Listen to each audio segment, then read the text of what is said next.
अब मत विभाजन। ভারতের লোকসভার বিশেষ অধিবেশন বসে বৃহস্পতিবার।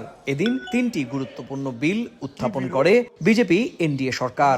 এর মধ্যে সবচেয়ে আলোচিত ছিল নারী আসন সংরক্ষণ ও লোকসভার আসন সংখ্যা ৫৪৩ থেকে বাড়িয়ে ৮১৬ করার সংবিধান সংশোধনী বিল।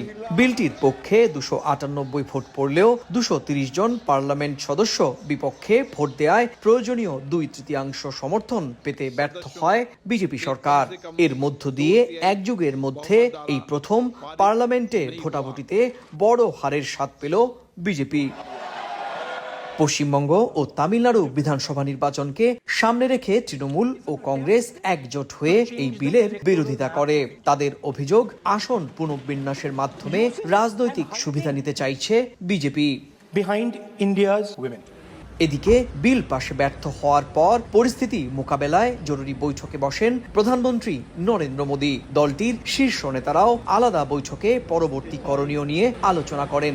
বিজেপির দাবি, কংগ্রেস, তৃণমূল, সমাজবাদী পার্টি নারী বিরোধী দল হওয়ায় নারীদের রাজনৈতিক ক্ষমতায়নের জন্য আনা এই বিলটি তারা পাশ হতে দেয়নি। বিশ্লেষকরা বলছেন, একক সংখ্যাগরিষ্ঠতা না থাকায় ভবিষ্যতে যে কোনো সংবিধান সংশোধনী আনা বিজেপির জন্য এখন অনেক বেশি কঠিন হয়ে দাঁড়াবে। সুব্রত আচার্য, সময় সংবাদ, ভারত।